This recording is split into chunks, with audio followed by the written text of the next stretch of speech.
이번 시간에는 복리후생에 대해서 살펴보도록 하겠습니다. 복리후생은 간접 보상이라고 하지요. 우리가 임금관리는 직접 보상에 해당되는 것이고 복리후생은 간접 보상에 해당되는 것입니다.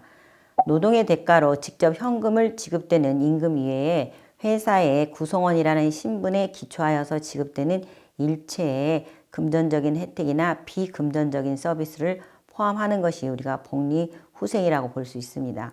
이러한 복리후생의 특징은 모두에게 제공되는 편익이라는 것이죠. 그리고 간접적인 보상이고요. 또 필요로 하는 사항이 발생하는 경우에만 지급합니다. 아무리 우리 회사에 이런 복지가 있더라도 본인이 신청하거나 필요로 하지 않으면 의미가 없다라는 내용입니다. 또한 복리후생은 계층에 따라서 구성원의 연령에 따라서 직무에 따라서 다르기 때문에 매우 다양하다고 볼 수 있습니다. 복리후생의 필요성과 역할에 대해서 살펴보면 왜 회사는 복리후생을 운영해야 하는가 하는 부분입니다. 구성원 개인이나 복리후생과 관련된 편익을 시장에서 직접 구매하는 것이 불가능하거나 또는 비용 면에서 불리한 경우, 즉 조직 구성원 개인이 구매하기에 비용이 많이 들어간다 그러면 회사 차원에서 제공하는 경우가 바람직하다는 것입니다.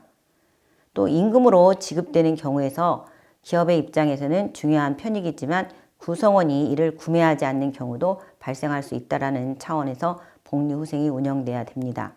또한 차별화된 보상 전략으로서도 가치가 있는 것입니다.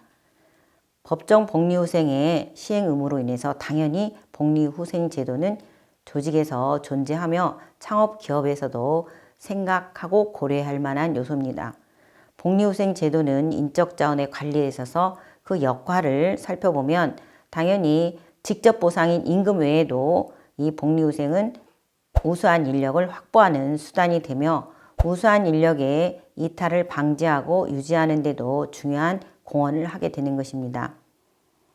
잘 설계되고 운영되는 복리후생 제도는 구성원들의 동기부여를 높이고 생산성을 제고할 수 있겠죠.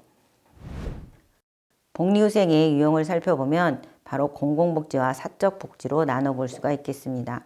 공공복지는 법정복지에 해당되는 4대 보험을 살펴보고 법정 외 복지는 기업복지 또는 복지급여 또는 자원복지, 개인복지가 있겠습니다. 우리가 법정복지에 해당되는 4대 보험과 퇴직금, 유급, 휴가는 경영자도 잘 알고 있지만 구성원도 잘 알고 있는 내용이 되겠습니다.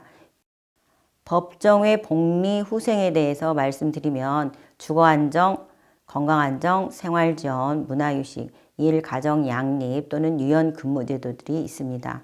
이 중에서 유연근무제 같은 경우에서는 요즘에 창업기업이나 중소기업에서 실제로 많이 사용하고 있는 방법을 제가 현장에서도 봤습니다.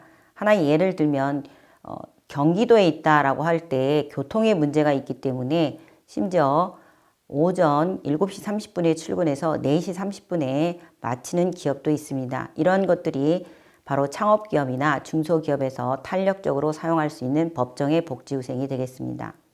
요즘에는 선택적 복리후생이 등장하게 되었습니다. 이 등장 배경은 복리후생 제도가 빠르게 변하는 구성원의 욕구나 기대와 잘 맞지 않는 불일치 현상이 발생하기 때문입니다. 즉 본인이 원하는 게 따로 있다는 것입니다. 회사에서 일방적으로 주는 복리후생이 아니라는 것이죠. 그래서 선택적 복리후생 제도는 마치 현금을 지급하는 것처럼 일정한 크레딧을 제공한 후에 그 안에서 구성원이 스스로 자신의 복리 욕구를 해결하도록 하는 것입니다. 이러한 선택적 복리후생에 대한 효과는 구성원의 복리후생에 대한 만족도를 향상시키고 있으며 구성원들이 복리후생에 대한 욕구를 시의적절하게 반영할 수 있다는 것입니다. 또한 구성원들의 자율과 책임 역량 향상이 가능한 것입니다. 구성원들에게 복리후생 선택의 폭을 확장해 주고 있는 것입니다. 또한 복리후생 비용의 사전 예측이 어느 정도 가능하여서 그 비용의 안정적인 통제도 가능하겠죠. 또한 노동조합, 근로자 대표가 제도를 함께 설계하거나 실행, 평가하는 과정에서 참여시키기 때문에 노사 간의 협력이 증진하는 효과도 나타납니다. 그러나 이러한 선택적 복리후생의 도입 및 운영상의 주의사항을 말씀드리면 구성원들이 정작 필요한 복지를 선택하지 않을 경우도 있다는 것입니다. 또한 제도 설계에 많은 비용과 시간이 소요되며 관리 운영의 비용과 인사부서의 업무 부담이 가중될 수 있습니다. 구성원의 선택에 따라서 활용 제도의 다양성이 과도해서 예상보다 실제 비용이 증가하게 되는 우려가 발생합니다. 개인별로 사용 가능한 크레딧이 일정 정도 이상 확보돼야 하는 것이 도입상의 또는 운영상의 주의사항으로 볼 수 있습니다. 그러면 이러한 우리가 복리후생의 필요성으로 얘기하면 바로 전략적으로 관리해야 된다라고 하는 것입니다. 환경의 변화로 요구되는 복리후생이 기업의 경영 철학과 방침을 고려하여서 설계되고 이를 효과적으로 운영하여 구성원의 복리 만족과 조직의 생산성을 높이는 것이 바로 효과적이고 전략적인 관리에 해당되는 것입니다. 복리후생의 경쟁력은 바로 다른 기업과 비교하여서 해당 기업이 제공하는 복리후생의 경쟁력이 있어야 되는 것입니다.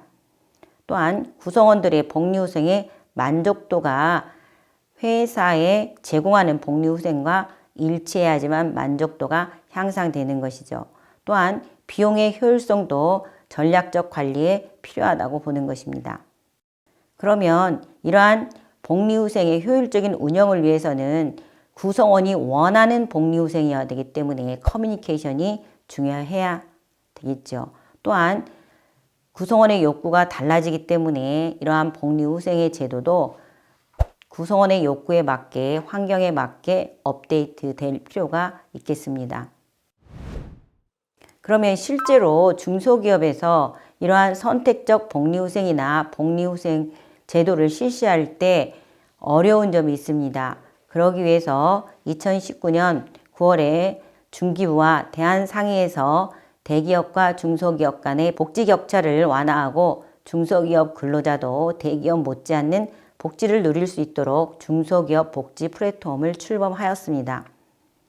기존의 민간 복지몰 가입이 부담스러운 영세 중소기업 근로자를 위주로 가입 회원이 2010년을 기준으로 해서 12만 8천 명이 넘어서고 있다고 합니다. 그래서 국내 기업 복지 분야의 대표 브랜드로 안착되고 있는 것으로 평가되고 있습니다. 제휴업체에는 여행, 휴양, 취미 자기개발, 건강관리, 생활안정, 상품몰 등의 5개 분야에서 복지 서비스를 중소기업 임직원에게 시장 최저가 또는 추가 할인된 금액으로 제공하고 있습니다. 이러한 중소기업 복지 플랫폼이 중기부에서 만들어졌기 때문에 창업기업이나 중소기업 기업에서도 활용하면 바람직할 수 있겠습니다.